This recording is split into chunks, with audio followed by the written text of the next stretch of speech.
Welcome to week 2 of Broken and Beloved. This week we look at a story found in Luke chapter 14, verses 1 to 6. On the way to the dinner at a Pharisee's house, Jesus encounters a man with a skin condition. It is the Sabbath, and he heals him, much to the chagrin of Jesus' critics. We enter into the paradox of insecurity and confidence.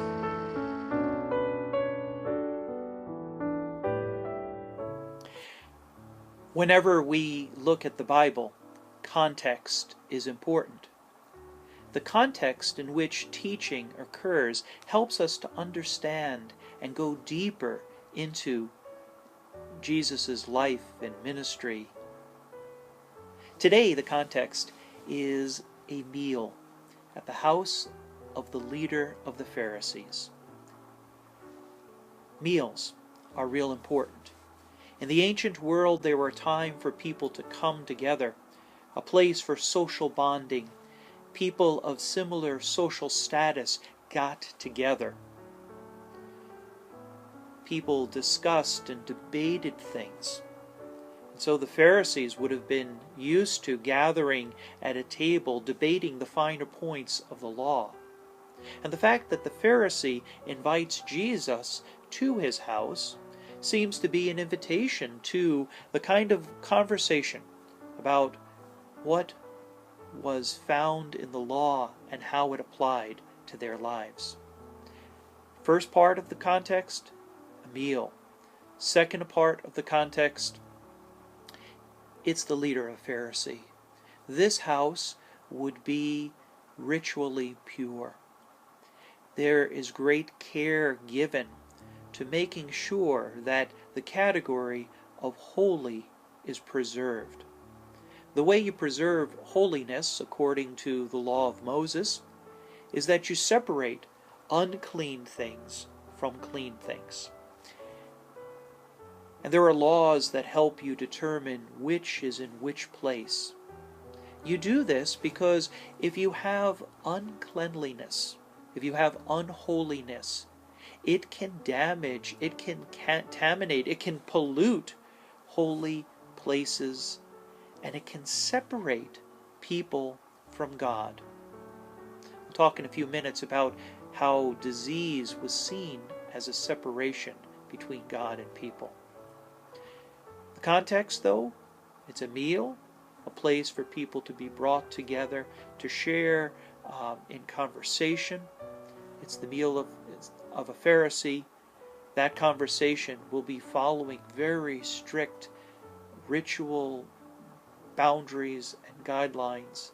And the third thing, it's on the Sabbath.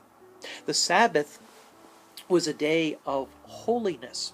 It was a weekly celebration in Jewish households, continuing to this day, of God's triumph over chaos, bringing order at the beginning of creation. It was a time for people to praise and give thanks to God, and for the ways that God's order brings life and brings hope. The Sabbath had very strict guidelines, again, to keep it holy, lest the unholiness would taint it. Now let's talk about disease. As Jesus is on his way to a holy supper, invited into the house of a Pharisee leader, a place where ritual purity would have been observed. As that happens, in front of his face, he encounters a man with dropsy. This is a skin disease. It's an archaic word that Luke uses. None of the other Gospels use it. And it refers to a swelling of the skin, maybe of the ankles, your legs, the abdomen. In other words, very painful, water swelling In the Mediterranean world, disease was something that either the evil spirits did, or either some moral deficiency of a person, in some way something unclean happened, causing a disease. And so diseased persons were kept out of the holy places because, again, of contamination and that fear that something they might do or say might cause the holiness of the whole community to be damaged. So this man with this drop, he's not just someone who's sick. He's someone who is tainted, who is toxic, who can get in the way of holiness, of holy celebrations. He gets in front of Jesus on his way to a holy celebration, a holy meal. And we are faced with a situation that Jesus uses as a teaching opportunity. He asks the lawyers, he asks the Pharisees, who knew very well what could be done on the Sabbath and what couldn't be done on the Sabbath. He asks them, is it lawful to heal on the Sabbath?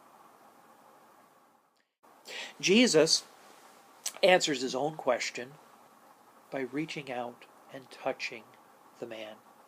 Now, when he does this, he contaminates himself and potentially contaminates the entire dinner party if they would let him in the door. But of course, the touching does not result in contamination, but in healing. It is a sign of God's mercy, of God bringing order into chaos, of cleaning the unclean. That restoration, that redemption, is now what Jesus brings to the meal. And it starts to redefine the categories. The boundaries are no longer formed by rigid law, but rather by mercy and love. Jesus teaches by doing here. And the Pharisees, the lawyers, they're silent. They do not know how to respond. How do we respond? How do we respond in the places in our lives where there are tight boundaries of people who are welcome and people who are excluded? How do we respond as a church? Where does God's mercy break through some of those divisions and some of those separations? It's just some things for us to think about. May God bless you on your Lenten journey as we continue as God's broken and beloved people.